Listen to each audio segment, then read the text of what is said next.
안녕하세요. 15년 전에 있었던 일을 시작으로 천천히 제 이야기를 해보려고 합니다. 당시에 저는 노총각이었고 시골에서 농사를 짓고 있었는데 과일 농사는 너무 어려워서 채소 쪽을 주로 했습니다. 제가 주로 농사를 짓던 건 배추였는데 배추 가격이 지금처럼 비싸지 않아서 그때 당시만 하더라도 그렇게 큰 돈을 벌 수는 없었습니다. 그래도 땅이 넓어서 나름대로 먹고 살만한 수준으로는 농사가 잘 되던 것 같아요.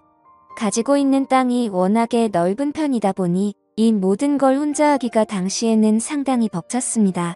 그래서 안 되겠다 싶어서 마을 사람들에게 서로 품앗이를 하며 부탁을 하려고 했는데 마을 사람들조차도 서로 자신의 농사일이 바쁜 터라 그마저도 어려운 상황이었죠. 그래서 저는 어쩔 수 없이 일당을 주고 일하는 사람을 고용하기로 마음먹었습니다.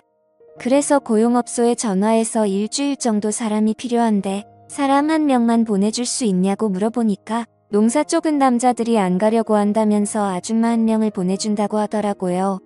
일당도 비싸게 줘야 하던데 아줌마들도 일을 잘하냐고 물어보니까 걱정하지 말라고 말하며 또뜰한 사람으로 보내줄 테니까 일당이나 두둑하게 챙겨달라고 말하더군요.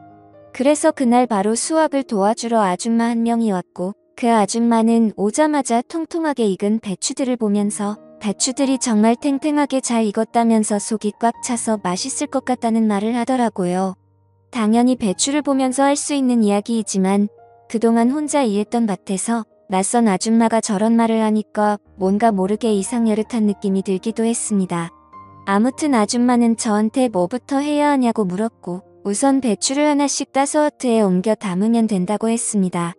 배추 따는 방법은 제가 알려드린다고 말하며 아줌마 옆으로 가서 보여주니까 저에게 멋있다면서 쇠 팔뚝을 만지더라고요. 그러자 얼굴에 붉어지면서 그렇게 안 봤는데 정말 남자답다는 말을 하더라고요. 하라는 일은 안 하고 이상한 분위기를 만드는 아줌마를 보면서 괜히 저까지 수줍고 어색함이 느껴졌습니다. 아무튼 그렇게 배추밭에서의 일이 본격적으로 시작됐고 아줌마는 배추를 하나하나 정성스럽게 잘 따냈습니다. 일하던 중 드디어 점심 먹을 시간이 돼서 중국집에서 시켜 먹겠다고 말하며 짜장면 짬뽕 중 뭐가 좋냐고 물어보니까 아줌마는 짬뽕이 좋다고 하더라고요. 그렇게 저희는 짬뽕 하나 짜장면 하나 시켜서 배추밭 근처에서 점심을 먹었는데 짬뽕이 너무 안 맵다면서 고추 있으면 좀 달라고 하더라고요. 저는 순간적으로 뜨끔했지만 한켠에 고추도 조금 기르고 있었기 때문에 하나 따서 줬는데 고추가 아주 큼직하게 좋다면서 제 눈을 똑바로 쳐다보면서 말하더라고요. 이 아줌마의 모든 행동과 말이 뭔가 좀 애매하게 다가오는 것 같았습니다. 우리가 평상시 쓰는 말이고 우리가 평상시 하는 행동 같았지만 저 아줌마가 하면 뭔가 다른 느낌을 준다고 해야 할까요? 타고난 은탕함이 있는 여자 같았습니다. 그러다 보니 괜히 별것도 아닌 것 가지고 이상하게 느끼기도 하고 기분이 야릇해지면서 어떨 때는 긴장돼서 땀까지 흘릴 정도였습니다. 그렇게 점심을 먹고 다시 일을 시작했는데 뜬금없이 아줌마가 저에게 휴대폰으로 드라마를 볼 수 없냐고 물어보더라고요. 저는 드라마를 안 보기 때문에 라디오가 없다고 대답하니까 일하는 건 좋은데 너무 심심하다며 뭐라도 들으면서 일하고 싶었는데 아쉽다고 말하더군요. 그러면서 저에게 말을 걸기 시작했습니다.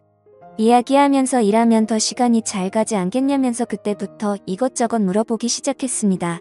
결혼은 하셨냐? 이 농사는 언제부터 시작했냐? 6시 내 고향에 출연해봤냐? 등 온갖 걸 다 물어보더라고요. 조금씩 대답을 해주니까 어느 순간부터 그 아줌마는 저에게 대답하기 곤란한 질문들까지 쏟아내기 시작했습니다. 왜 그 나이 되도록 결혼을 못했냐고 물어보는데 혹시 남자로서 문제가 있는 게 아니냐는 말까지 서슴없이 하더라고요. 저는 그래도 남자이고 제가 고용한 사람한테 이런 말까지 들어야 하나 싶어서 아줌마에게 화를 냈고 그러지 않아도 노력하는 중인데 기분 나쁘게 말하지 말라고 했습니다. 비록 농촌 가겠지라도 아무래도 슬슬 결혼은 해야 할 것 같다는 생각이 들어서 이곳저곳 수소문을 받지만 농촌으로 결혼을 오려는 여자는 없었다고 말했습니다. 아줌마는 저에게 요즘 여자들은 대부분 그렇다고 하지만 자기는 농촌으로 시집 오는 것도 나쁘지 않다고 생각한다며 자기도 농촌에 시집 왔지만 결혼에 실패하여 지금은 혼자라고 말하더군요. 그러면서 아줌마는 그런 외국인 아내랑 결혼할 생각은 안 해봤냐고 하며 요새 그게 대세라고 하더라고요.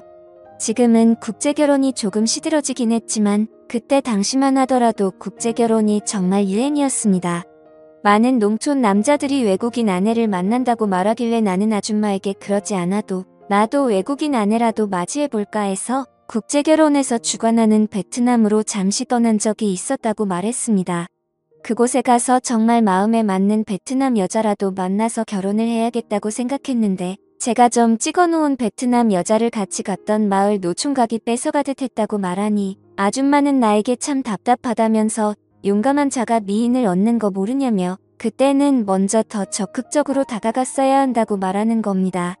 그래서 저는 솔직히 여자들은 너무나 어려운 존재라고 말하며 농사일이나 해봤지 여자들에겐 어떻게 대해야 하는지 아무것도 모르겠다고 말하니까 아줌마가 갑자기 주위를 살피더니 그럼 어떻게 대해야 되는지 한번 몸소 가르쳐줘도 되겠냐고 하는 겁니다.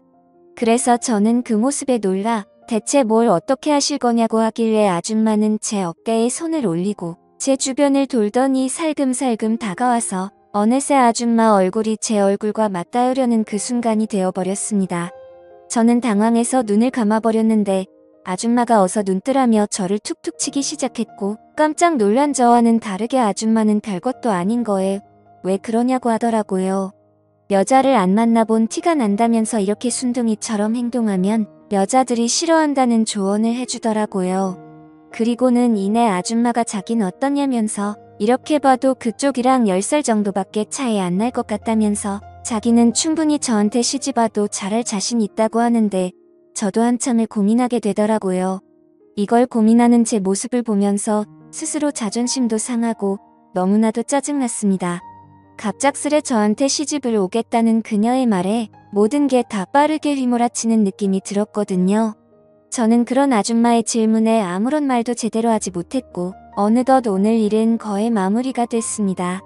아줌마는 저에게 내일은 다른 아줌마가 올 수도 있다고 말하며 일당을 받고 갔고 저는 집에 와서 자꾸만 그 아줌마 얼굴이 아른거리더군요. 그리고 왠지 모르게 다음 날도 그 아줌마가 왔으면 좋겠다고 생각을 했죠.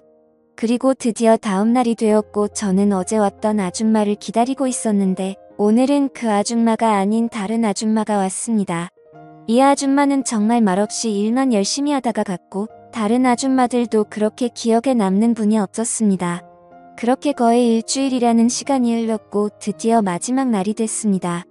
오늘은 정말 처음에 왔던 그 아줌마가 다시 오기만을 바랬는데 하늘이 제 기도를 들어주셨던 건지 정말 그 아줌마가 다시 나타났습니다. 그러면서 나에게 잘 있었냐고 말하며 우리는 신나게 농사 일을 해나갔습니다. 곰곰이 생각해보니 저도 저 아줌마가 마음에 들었고 마지막 날이니까 기념이라고 제가 술도 한잔하자고 제안을 했습니다. 왜 그런 생각이 들었는지 모르겠지만 진짜 이 아줌마란 평생 이렇게 일해도 재밌겠다는 생각이 들었어요. 일을 마무리하고는 저희 집 평상에 앉아서 그 아줌마와 함께 술을 마시게 되었고 술을 먹고는 결국 실수를 저지르고 말았습니다. 다음날 이른 아침에 저희 집에 놀러온 옆집 부부가 저의 잠을 깨우더니 같이 한 방에서 자고 있던 아줌마도 부스스한 상태로 따라 나온 것이었습니다.